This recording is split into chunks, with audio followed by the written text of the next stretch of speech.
family, what's up, and welcome to another episode of Single with a Purpose. It's your girl, Karenicia Elizabeth, coming through to share some more love and light with you. I am so elated to be back. Thank you so much to everyone who was continuing to listen, download, comment, subscribe to the podcast during the hiatus. You don't know how much it meant to me to see that, despite the fact with no updates, with no communication with my audience, that you guys were still listening and our audienceship was still growing even through a hiatus. So I just want to send a huge shout out to all of you. I returned back to the States in July of this year, July 2019. And it has been nonstop work since I got back. So I came back to the United States after being in China for a year. And everyone is like, why? Why would you do that? It looked like your life was so great and amazing in China. And to be honest, it was. But,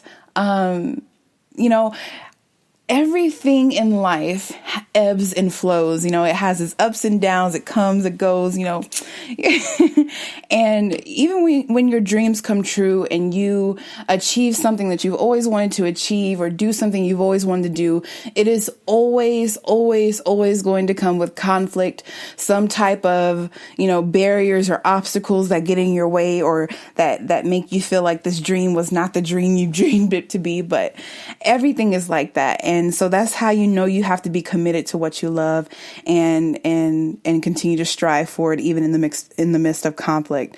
But since being back, I have taken my graduate record exam. I am now a PhD student here at Baylor University in Waco, Texas, studying education. And I look forward to sharing with you guys the things that I'm learning, the things that I'm researching, and continuing to share and build in our knowledge in love, life, relationships, and now including as well education.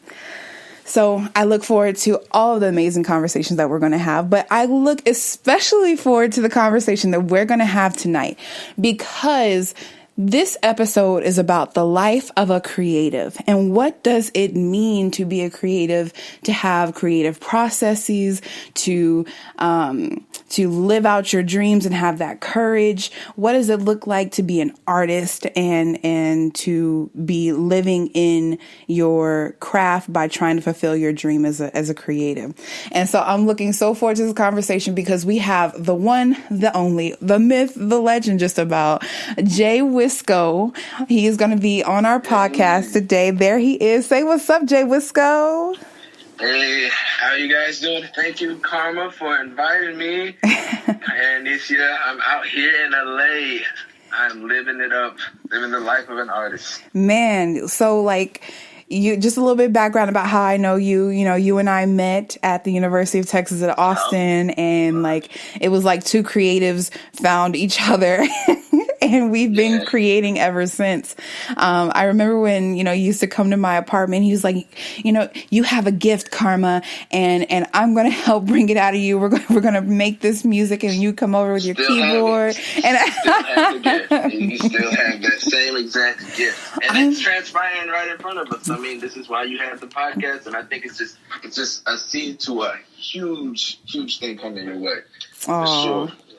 Yeah, thank you, man. Thank you. Yeah, this podcast is for sure a labor of love. It is labor, but it is full of love as well.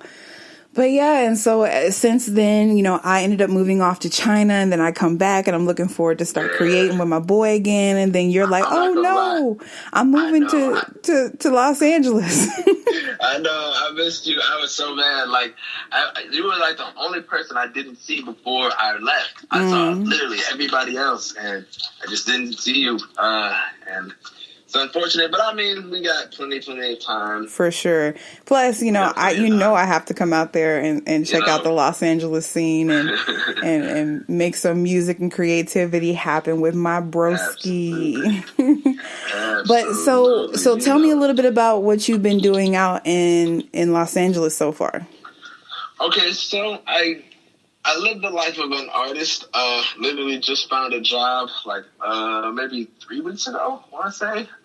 Spent the first 2 or 3 weeks out here really just working on my craft. I had to get headshots because I'm an actor. I'm an actor, I act, I write music, I rap, do a little bit of singing, although my singing voice is ebbing away as I get older. But I can still carry it. I can still carry a good enough tune to get you through the song. I do voiceover. I work on all kinds of things. I write scripts. So that's kind of what I've been out here doing the first couple weeks. I wake up, just work on music. Then I'm with my roommate, Devontae, also a brother of mine. Been helping him work on his acting in addition to helping me, myself and I, work on my acting. So been rehearsing that, doing scene work, Meisner technique, all that good stuff. Actors out there, you know what the Meisner is, react, all that stuff. I've always wanted to be an actor, man. I recently tried out for a play. And like it went so terrible, and I'm like, oh my gosh, I know I have better acting skills than that.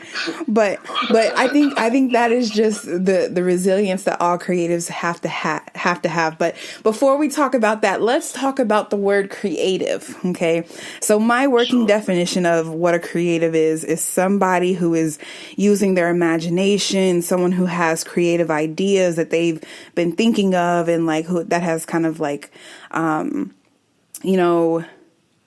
that has kind of been birthed through their imagination. And so they put it into some type of artistic form, whether it be music or writing or building exhibits or dance or, writing scripts or acting. We all have an art, essentially something that, that allows us to express our creativity. And so that is the definition in which we're working with talking about a creative is, using your imagination and ideas in an artistic form.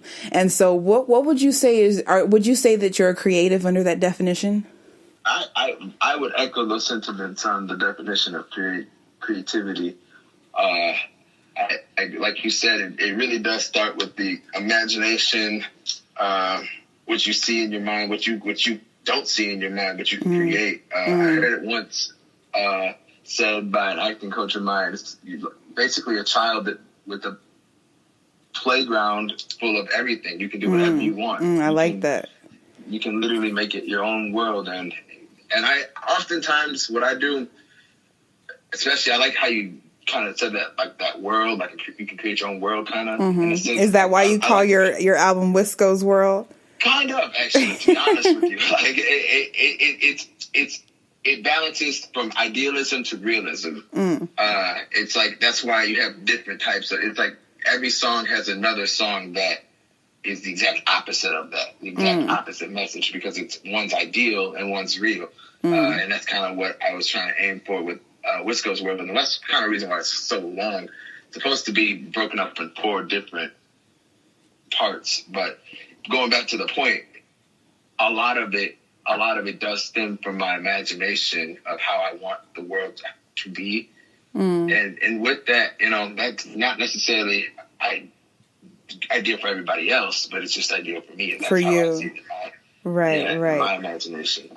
And I love to encourage, people to be creative, to find ways to express your imagination, to express your ideas in a way that that can make you feel liberated. But you know what? I feel like the hardest part of being a creative is sharing your work with people, and or it could be the most intimidating thing. And for me, I think it's that fear of rejection.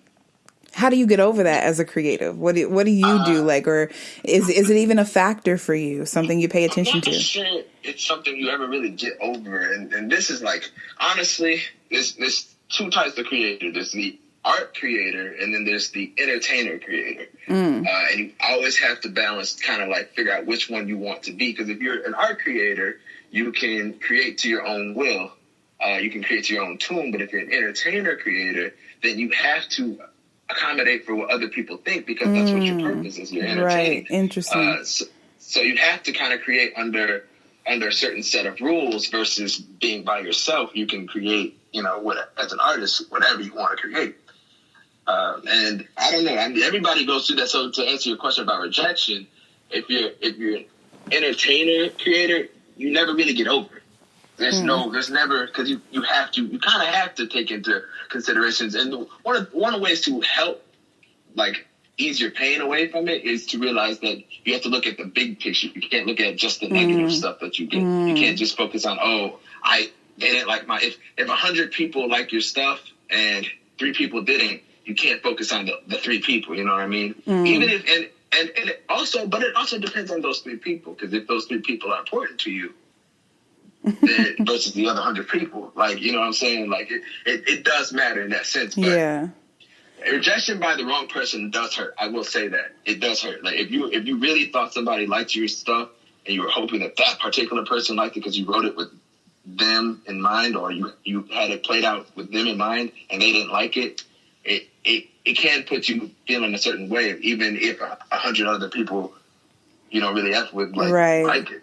So it kind of reminds me of who was it, Erykah Badu's intro to one of her songs. I think it was Tyrone. She's like, now I want you to remember that I'm an artist and I'm sensitive about my yeah.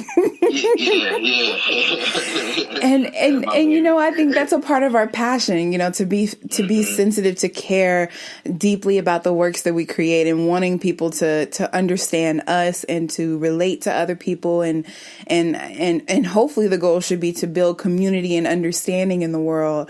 And so and that's what I've been fortunate to be able to work on in so many aspects. And you don't have to limit yourself to one thing. You can find out things that you're interested in as you go along, by just dabbling in different things, and that's your gift to me. I think you have the ability to go into a lot of different areas with your stuff. Like you can dabble. Not a lot of people can dabble, but like, I'm just curious. To me, to be creative is to be curious. Can I draw? Let me try. Exactly. Oops, I can't do that. Can I paint? Exactly. Oh, I'm slightly good at that. But is it something I can, allow my vision to clearly flow and it be interpreted by the world on its own? Not necessarily. And so the methods and ways that I find myself able to clearly do that, where my ideas are able to flow unrestricted and is best communicated in a way that I feel really reflects what I'm feeling and thinking, is by writing or communicating through my podcast and writing and singing and things of that sort. But I have the most stage fright when it comes to singing. Like, I'm a sometimes singer. Sometimes I can sing good, and sometimes I just was like, girl, stop yodeling. Like, yeah, I think I'm the same way with that. That's interesting though.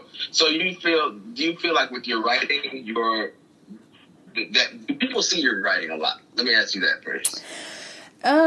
They don't see it as often as I write. It is very, I'm very selective about what I share. And if I share it, I feel like it has to be really good. Like I write very, very, very often, and I share seldomly, which. So that's interesting to me. So do you feel like you're more authentic with that? Do you feel like you're more authentic with your writing than you are like in other areas? Because less people see it? I feel like I'm more authentic in writing and oral speaking. That's where I feel like I have my creative talent flows freely and naturally without me having to intervene, like, and make it flow like I want it to. Like, it comes out more naturally. So it's harder for me to express myself through dance than it is for me to express myself through oral or written communication. It's harder for me to express myself. I've seen you dance though, and see, that's why it's so interesting, because like I think what you perceive it to look like a struggle, it doesn't look like a struggle to the outside eyes. Something to think about. That's another thing with reaction and criticism. It's like we think that people hate our stuff when in actuality they really like it a lot of times. Yeah. Well, I mean, like, you're not shy at all because you recently released 3 songs on platforms like iTunes, YouTube, Spotify. Yeah. Like, you can currently find your music on. All glory to God, by the way. I just want to say all glory to